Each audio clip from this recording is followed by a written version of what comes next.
ഇപ്പൊ ഒരു വിദേശ രാജ്യത്തേക്ക് പോകുന്നതിന് അത്ര വലിയ കാശ് വേണം. മാത്രമല്ല 92,000 രൂപ പെർ മന്ത് വരുവാനുള്ള ഒരു മുഖ്യമന്ത്രിക്ക് എവിടുന്നാ കാശ് എന്ന് ചോദിക്കുന്നില്ല.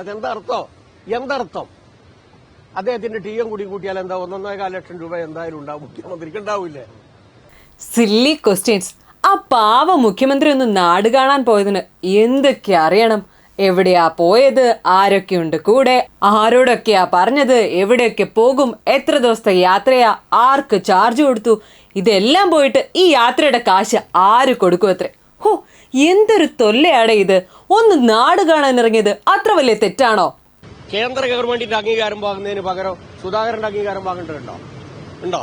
പാർട്ടിന്റെ അംഗീകാരം വാങ്ങിയതിന് പുറമെ സുധാകരന്റെ അംഗീകാരം വാങ്ങേണ്ടതുണ്ടോ? എന്റെ കയ്യിൽ നിന്ന് കാശെടുത്തുകൊണ്ട് ഒരു സ്വകാര്യ സന്ദർശനം നടത്തുന്നു, അതിന് വേറെ ആരുടെയെങ്കിലും അംഗീകാരം വേണോ?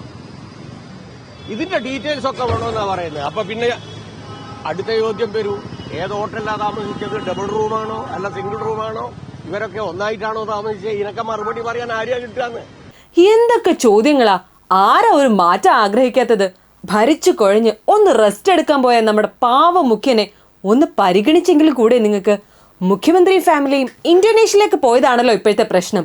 അവർ ചോദിക്കാനുള്ളവരോടെല്ലാം ചോദിച്ചിട്ടാ പോയത്. ഏതായാലും മുഖ്യമന്ത്രി അറിയിക്കേണ്ടിടയ്ക്കെല്ലാം അറിയിച്ച് അതിൻ്റെ അടിസ്ഥാനത്തിലാണ് അദ്ദേഹം പോയിട്ടുള്ളത്. അതിലൊരു പെശകും ഞങ്ങൾ കാണുന്നില്ല. ഞങ്ങൾക്കൊക്കെ അറിയാം, മാധ്യമക്കാർക്കും അറിയാം. പൊതുവെ ജനങ്ങളാകെ മനസ്സിലാക്കി പോയാൽ കൂടുതൽ വാർത്തകൾ വരും. അതിപ്പോൾ പറഞ്ഞു അത്രയും. നിങ്ങൾ അറിഞ്ഞിട്ടുണ്ടാവില്ല, ബാക്കി പത്രക്കാർക്ക്, മറ്റ് പത്രക്കാരെ പോലെ ആയിരിക്കില്ല നിങ്ങൾ അറിഞ്ഞിട്ടുണ്ടാവില്ല. എല്ലാവരും അറിഞ്ഞിട്ടുണ്ട്, അറിയേണ്ടവരൊക്കെ അറിഞ്ഞിട്ടുണ്ട്. നിങ്ങളെ പ്രത്യേകം വിളിച്ചു പറഞ്ഞിട്ടില്ല. കേട്ടല്ലോ നമ്മുടെ ഇൻഡിഗോ ചിറ്റപ്പൻ പറഞ്ഞത്. ഇനി പത്രക്കാർ അറിഞ്ഞില്ലെന്ന് പറയരുത്. ഈ കൂടി നിൽക്കുന്ന പത്രക്കാർ ആരും അറിഞ്ഞില്ലെങ്കിലും, മുഖ്യമന്ത്രിയുടെ ഓഫീസിലെ സ്റ്റാഫും മറ്റുള്ളവരും അറിഞ്ഞില്ലെങ്കിലും, വിദേശത്ത് പോകുന്ന കാര്യം വിദേശകാര്യ മന്ത്രി പോലും അറിഞ്ഞില്ലെങ്കിലും അറിയേണ്ടവരെ ഒക്കെ അറിയിച്ചിട്ടുണ്ട്. അദ്ദേഹത്തിന്റെ കാശ് മുടക്കി അദ്ദേഹത്തിന്റെ കുടുംബത്തോടെ അദ്ദേഹത്തിന്റെ സ്വകാര്യ ആവശ്യത്തിന് പോകുന്നതിന് നിങ്ങളോടൊക്കെ എന്തിനാണ് ഈ പോയി പറയണത്? പിന്നെ ഇനി എന്തെങ്കിലും അറിയണമെങ്കിൽ ദാ കേട്ടോളൂ. ുമായി ബന്ധപ്പെട്ടുകൊണ്ട് 30 ദിവസം ജനങ്ങളെ നേരിട്ട് കണ്ടു, ജനലക്ഷങ്ങളെ നേരിട്ട് കണ്ടു. 30 ദിവസം.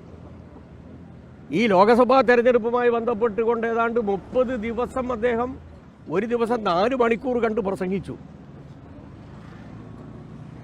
ആ രൂപത്തിൽ താങ്ങാൻ പറ്റാവുന്നതിലപ്പുറം സ്ട്രെയിൻ എടുത്ത ഒരാൾ ഒന്ന് വിശ്രമിക്കുക, അതങ്ങ് അനുവദിച്ചു കൊടുക്കുന്നതിന് എന്താ നിങ്ങൾക്ക് ബുദ്ധിമുട്ട്? ഒന്ന് വിശ്രമിക്കുന്നതിന്? പ്രപഞ്ചമുണ്ടാക്കിയിട്ടുള്ള ദൈവം 6 ദിവസം പ്രപഞ്ചം ഉണ്ടാക്കി, ഒരു ദിവസം വിശ്രമിച്ചു ഇല്ലേ? അതിനാണ് ഈ ഞായറാഴ്ച എന്ന് പറയുന്നത്. ആഴ്ചക്ക് ഒരു ദിവസം ദൈവം അടക്കം വിശ്രമിച്ചതാ. അതും നിങ്ങൾ സമ്മതിക്കില്ല എന്നാണോ ഈ പറയുന്നതിന്റെ അർത്ഥം? പ്രപഞ്ചം ഉണ്ടാക്കിയ ദൈവം വരെ 7-ാം ദിവസം ഒന്ന് വിശ്രമിച്ചു.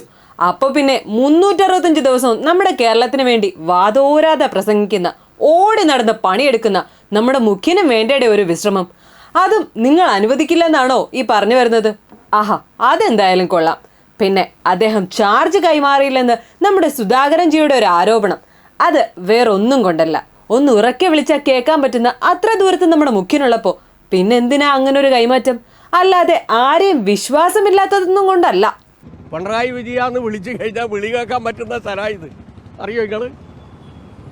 ഇവിടെ ഇപ്പം നമ്മളെ തിരുവനന്തപുരത്ത് നിന്ന് എറണാകുളത്തേക്ക് ട്രെയിൻ യാത്രയിൽ എത്ര മണിക്കൂർ വേണോ? അതിനേക്കാളും കുറഞ്ഞ ദൂരമല്ലേ ഇതുള്ളൂ. തിരുവനന്തപുരത്ത് നിന്ന് ഡൽഹിയിലേക്ക് വിമാനയാത്രയ്ക്ക് എത്ര മണിക്കൂർ വേണോ? അത്ര ദൂരേ ദുബൈയിലുള്ളൂ. ഇത് ദുബൈയും സിംഗപ്പൂരും അതുപോലെ തന്നെ ഇന്തോനേഷ്യ എന്നൊക്കെ പറഞ്ഞ് എന്തോ ബഹിരാകാശം, എന്തോ കനഡക്കപ്പുറമുള്ള ഏതോ രാജ്യം എന്നല്ല ധരിക്കുക. ഇന്ത്യ രാജ്യത്തിൻ്റെ അടുത്തുള്ള ഒരു രാജ്യത്ത് ഒരു സ്വകാര്യ സന്ദർശനത്തിന് പോകുന്നു, അതും അദ്ദേഹത്തിൻ്റെ കാശെടുത്ത് കൊണ്ടുപോകുന്നു. കേന്ദ്ര ഗവൺമെൻറ്റിൻ്റെ അംഗീകാരവും പാകുന്നു, പാർട്ടീൻ്റെ അംഗീകാരവും പാകുന്നു. പിന്നെ നിങ്ങൾക്ക് എന്താ പ്രശ്നം? പിണറായി വിജയാണെന്ന് ഒന്ന് ഉറച്ചു വിളിച്ചാൽ കേൾക്കുന്നത്ര ദൂരമേ ഉള്ളൂ ഈ ഇന്ത്യയും ഇന്തോനേഷ്യയും ഒക്കെ തമ്മിൽ. അപ്പോൾ പിന്നെ അവിടെ വരെ പോകുന്നതിൽ നിങ്ങൾക്കൊക്കെ എന്താ പ്രശ്നം എന്ന് ചോദിച്ച് നമ്മുടെ സഖാക്കൾ തൊണ്ടകീറി പറയുന്നത് കൊണ്ട് മാത്രം പറയട്ടെ, പോയത് നിങ്ങളുടെ പാർട്ടി മെമ്പർ മാത്രമല്ല, മറിച്ച് നമ്മുടെ കേരളത്തിന്റെ മുഖ്യമന്ത്രി കൂടിയാണ്. അപ്പോൾ പിന്നെ ഞങ്ങൾ ചോദിക്കാതിരിക്കാൻ പറ്റുമോ? അപ്പോൾ ചോദിക്കാനും പറയാനും ഒരുപാടുള്ള സ്ഥിതിക്ക് കാണാം, കണ്ടുമുട്ടാം ഉടനെ തന്നെ.